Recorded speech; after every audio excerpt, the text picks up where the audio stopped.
महाराज आज नया साल है, करोड़ों लोग आपको सुनते हैं, युवा हैं, उसमें पारिवारिक जन हैं। महाराज जी, आपके द्वारा उनको कोई संदेश? हाँ हाँ, हमारा सबसे यही हृदय का संदेश है। तब लग कुशल न जीव कहूं, सपने हूं मन विश्राम, जब लग भजत न राम को शोक धाम तज काम। तुम चाहे जितना रुपया कमा लो, चाहे जितने बड़े पद में चले जाओ, चाहे जितनी जमीन खरीद लो, चाहे जितना यश कीर्ति कर लो, मरोगे तो कुछ नहीं साथ जाएगा। तुम्हारे आचरण अच्छे या बुरे वही तुम्हारे साथ जाएंगे। तो हमें सबसे प्रार्थना करनी, शराब न पियो, मांस मत खाओ। शराब पीने से बुद्धि भ्रष्ट होती है और अपने शरीर के अंग खराब होते हैं, व्यर्थ में पैसा जाता है और हमारा परिवार भी हमसे असंतुष्ट हो जाएगा, क्योंकि हमारे आचरण ऐसे हो जाएंगे।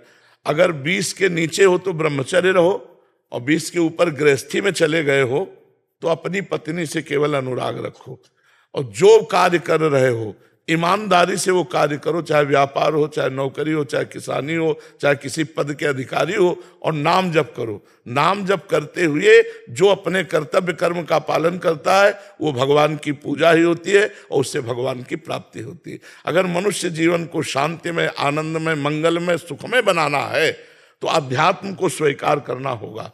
किसी का तो भय मानो, भगवान का, संत का, किसी का भय मानोगे तो तुम पाप नहीं करोगे, अधर्म आचरण नहीं करोगे। आज सब मनमानी आचरण में उतर रहे हैं। हमारी प्रार्थना है, अगर हमारे प्रति तनिक भी श्रद्धा है तो शराब पीना बंद कर दो, मांस खाना बंद कर दो, दूसरे की माता बहनों की तरफ गंदी दृष्टि देखना बंद कर दो, नाम जप करो। विद्यार्थी हो तो पढ़ाई ही तुम्हारी पूजा है, अध्यापक हो तो पढ़ाना ही तुम्हारी पूजा है, किसान हो तो खेती करना तुम्हारी पूजा है, व्यापारी हो तो व्यापार करना पूजा है, अधिकारी हो, सैन्य बल में हो तो हमारे देश की सुरक्षा करना ही तुम्हारी पूजा है। सब स्वस्थ रहो, सबको आनंद मिले, ऐसा जीवन चलाओ। ये गंदी बातें छोड़ दो, यही हमारी प्रार्थना है। नए साल में अगर नियम लेना है तो यही लो कि आज के बाद मैं कभी शराब नहीं पीऊंगा, मांस नहीं खाऊंगा, और ना किसी माता बहन की तरफ गंदी बात करूंगा, गंदी दृष्टि देखूंगा, अपने कर्तव्य का पालन करूंगा और इसी जन्म में भगवान को रिझा लूंगा, नाम जप करते हुए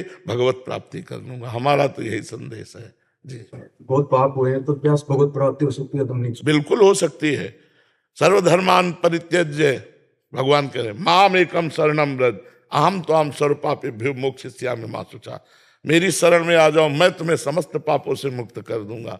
नाम संकीर्तनम यस्य सर्व पाप प्रणाशनम, समस्त पापों का नाश हो जाएगा। राधा राधा राधा राधा रटो, भगवान की शरण में हो जाओ। अब लो नसानी अब ना न सही हो, आज तक पाप किया अब नहीं करूंगा, परम मंगल हो जाएगा।